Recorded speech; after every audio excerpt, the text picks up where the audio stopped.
नमस्कार दोस्तों, मैं सुमित स्वारासत आपका स्वागत करता हूं जीएस पॉइंट पर। जैसा कि मैंने कहा था कि आपके लिए एक और प्रमुख राज्यवंश और उनके संस्थापक की एक और क्लास लेके आऊंगा, तो वो क्लास आ चुकी है। और इसमें जो कि बहुत ही इंपॉर्टेंट स्लाइड है, इसको बहुत ही ध्यानपूर्वक पढ़ना है क्योंकि इनसे सीधे सीधे क्वेश्चन फंसते हैं एग्जाम में। तो शुरू करते हैं। आज का पहला जो वंश है वो है गुलाम वंश। गुलाम वंश जो है, इनकी जो है डेट भी पूछ लेता है कि कब से कब तक रहा है, तो ये भी बहुत इंपॉर्टेंट है इसमें। तो गुलाम वंश जो है 1206 से रहा है 1290 तक, और इसके संस्थापक ऐबक है और राजधानी दिल्ली। तो इसमें बहुत ही इंपॉर्टेंट है क्योंकि यहीं से शुरू होता है ये। और इन चारों को मिलाकर पहले ये बता दूं कि ये चार है ना, लोधी तक, गुलाम से लेकर लोधी वंश तक, ये चारों दिल्ली सल्तनत कही जाती है। दिल्ली सल्तनत में ही आते हैं ये चारों। तो आपसे पूछा जा सकता है कि दिल्ली सल्तनत में कौन सा वंश नहीं आता है या आते हैं, तो ये चारों दिल्ली सल्तनत के ही वंश हैं और गुलाम से शुरू होकर लोधी पर खत्म होते हैं। तो ये गुलाम वंश जो है कैसे स्थापित हुआ है और इसका नाम गुलाम कैसे पड़ा था। तो ये जो ऐबक है वो जो है मोहम्मद गौरी का गुलाम था। तो उसकी मृत्यु के बाद 1206 में ऐबक ने गुलाम वंश की स्थापना की थी। मोहम्मद गौरी को बताएंगे, जो कि पृथ्वीराज चौहान जी के साथ उन्होंने जो है 2 त्रायन युद्ध लड़े थे, तो उसके बारे में बताऊंगा बाद में। और गुलाम वंश ऐबक जो है संस्थापक, वो दिल्ली में रहे थे। और ये खिलजी वंश आता है। खिलजी वंश जलालुद्दीन खिलजी ने जो है इसकी स्थापना की थी, जलालुद्दीन खिलजी। और ये बहुत इंपॉर्टेंट है। 1290 से 1320 इसमें एक अलाउद्दीन खिलजी भी है, जो कि इसका मेन यहाँ पर खिलजी वंश में जो है अलाउद्दीन खिलजी, जो कि रणवीर सिंह की एक मूवी आई थी उसमें अलाउद्दीन खिलजी का ही यहाँ पर जिक्र हुआ था। तो ये उसी वंश से है। 1290 से 1320 ये वही वंश है। जलालुद्दीन खिलजी ने इसकी स्थापना की थी और दिल्ली ही इनका भी यहाँ पर राजधानी रही। और फिर आता है तुगलक वंश। 1320 से 1414 तक रहा और गयासुद्दीन तुगलक इसका जो है संस्थापक, और दिल्ली ही इसकी राजधानी रही। तो ये भी इंपॉर्टेंट है तुगलक वंश। और सैयद वंश 1414 से 51 तक रहा। इसको फ्रीक्वेंटली पूछ लिया जाता है कि इसके संस्थापक कौन है, तो ये है खिलज खान। इसको याद रखना है, दिल्ली ही रही राजधानी। देन आता है लोधी वंश। लोधी वंश में क्या है, 1451 से 1526 ये लास्ट रहा दिल्ली सल्तनत का, जो कि बहलोल लोधी इसका संस्थापक था और दिल्ली इसकी राजधानी रही। तो ये भी याद रखना है आपको, दिल्ली इसकी राजधानी 1526 से, वो माफ कीजिएगा 1451 से 1526। तो इस दिल्ली सल्तनत में जो है इंपॉर्टेंट मैं चीज बताऊं, तो ये भी पूछ लिया जाता है कि दिल्ली सल्तनत में सबसे अधिक राज्य किस वंश का रहा, तो वो रहा तुगलक वंश का 1326 से 1414 तक। और सबसे कम पूछा जाए तो खिलजी वंश 1290 से 1320 तक। ये इंपॉर्टेंट रहेगा इसमें। देन हम आते हैं मुगलों पर। मुगल में क्या है, मुगल जो है जो स्थापना हुई थी 1526। जैसे ही लोधी वंश दिल्ली सल्तनत खत्म हुई, किसने की, मुगल वंश की स्थापना हो गई। पहला प्रथम पानीपत का युद्ध हुआ था इब्राहिम लोधी और बाबर के बीच में, और वहां पर मुगल वंश की स्थापना हुई, बाबर ने कर दी। और इसकी राजधानी जो है या तो दिल्ली या आगरा, इन दोनों में से एक आएगी, वो याद रखना है। और मुगल को अभी मैं पढ़ाऊंगा और डीप पढ़ना होगा उसको। और संगम वंश। संगम वंश में क्या है, संगम वंश की स्थापना जो है हरिहर राय और बुक्का राय, ये बहुत ही इंपॉर्टेंट क्वेश्चन है, हरिहर राय और बुक्का राय ने की थी। और इसकी राजधानी विजयनगर। इसको विजयनगर साम्राज्य किसी भी पूछ लेते हैं कि विजयनगर साम्राज्य की स्थापना किसने की थी, तो हरिहर राय और बुक्का राय ने की थी। और ये किसके टाइम पर यहाँ पर ये स्थापना हुई थी, तो एमपीटी के टाइम, मतलब मोहम्मद बिन तुगलक के टाइम पर जो है इसकी स्थापना की गई थी। हरिहर राय और बुक्का राय की से ने की थी विजयनगर साम्राज्य की या संगम वंश की स्थापना। एमपीटी मोहम्मद बिन तुगलक और के टाइम पर 1336 में। ये इंपॉर्टेंट क्वेश्चन है 1336। जो मैं बोल रहा हूँ वो भी नोट करते चलें क्योंकि बहुत इंपॉर्टेंट स्लाइड है ये। 1336 यहाँ पर तुगलक वंश का ही ये शासक था, एमपीटी।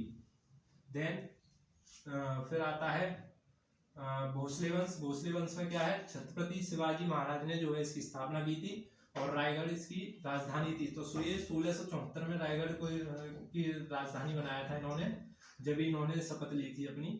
और इसमें जो एक और पॉइंट है, जैसे कि दिल्ली सल्तनत में पूछ लिया जाता है कि सबसे अधिक समय तक जो है किसने, मतलब कौन सा राजा था जिसने शासन किया, तो वो था बहलोल लोधी। सबसे अधिक समय तक रहा था ये भी इंपॉर्टेंट क्वेश्चन बनता है।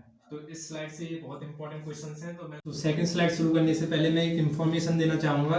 जो भी हमारे सब्सक्राइबर्स हैं उनको थोड़ी प्रॉब्लम आ रही होगी कि ये दिखता नहीं है, तो देखिए अभी थोड़ा अभाव है, उसकी वजह से ये प्रॉब्लम आ रही है।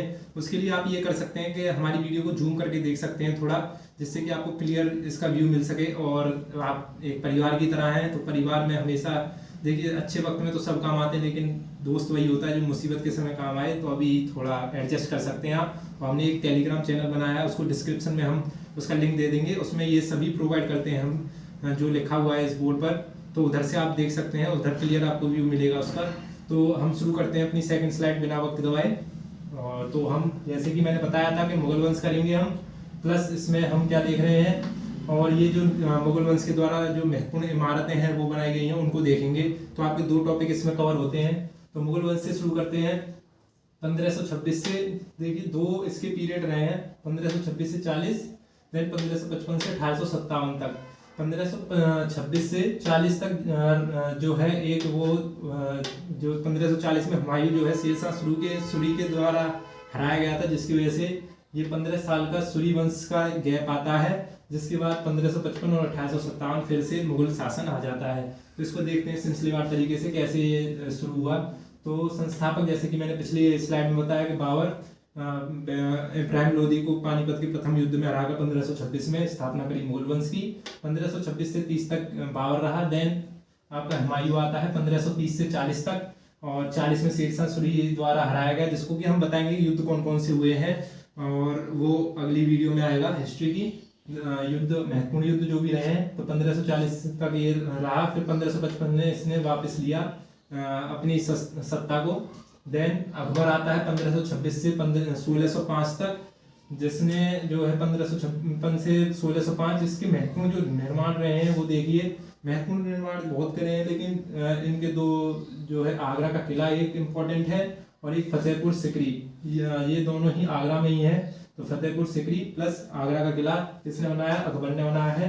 देन आता है जहांगीर 1605 से 1628 तक अकबर के बाद आता है, और इसके काल को महत्वपूर्ण है। इसके काल को क्या कहा जाता है, इसके काल को कला का या चित्रकला का इसको जो है चित्रकला का स्वर्णकाल कहा जाता है। जहांगीर के काल को चित्रकला का स्वर्णकाल, इसको लिख लीजिएगा क्योंकि इंपॉर्टेंट है। चित्रकला का स्वर्णकाल कहा जाता है जहांगीर के काल को। और इसने जो बनाया है वो शालीमार बाग, जो कि जम्मू कश्मीर में श्रीनगर में है, और अकबर का मकबरा इसने ही बनवाया था जहांगीर ने आगरा में। तो ये जहांगीर का पीरियड रहा। देन आता है इसका शाहजहां जो है 1628 से 1658 के बीच में। और एक और पॉइंट, इसमें जो अनारकली का जिक्र होता है तो वो इसी में होती है, जो इसी पीरियड में होता है वो अनारकली का पीरियड जो है अकबर और जहांगीर का जो सीन रहता है जो भी। और शाहजहां जो है 1628 से 1658 तक रहा, और इसने जो निर्माण करवाए हैं वो है जमा मस्जिद, मोती मस्जिद, दीवाने खास आगरा में। तो ये बहुत ही इंपॉर्टेंट है शाहजहां। तो इसके काल को क्या कहा जाता है, इसके काल को जो है वास्तुकला का स्वर्णकाल कहा जाता है। ये भी बहुत इंपॉर्टेंट है, वास्तुकला का स्वर्णकाल, इसको भी लिख लेना है।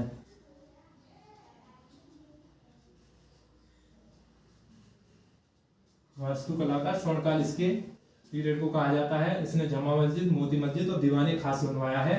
और इसके बाद जो आता है औरंगजेब आता है। औरंगजेब 1658 से 1707 तक रहा, और इसने जो निर्माण करवाए हैं बीबी का मकबरा, बादशाही मस्जिद, ये 2 निर्माण इसने करवाए हैं, बीबी का मकबरा और बादशाही मस्जिद। और एक और शाहजहां से एक और इम्पोर्टेंट पॉइंट ये पूछ लिया जाता है कि पितृदुरा शैली का जनक किसे कहा जाता है, तो शाहजहां को ही कहा जाता है। शाहजहां यहाँ पर आपको जैसे कि ये कॉमन नहीं रखा मैंने कि ताजमहल भी बनाया है, तो ये तो सबको पता है। वैसे भी यहाँ पर वैलेंटाइन डे का वीक चल रहा है, तो ये सबसे बड़ी निशानी कही जाती है।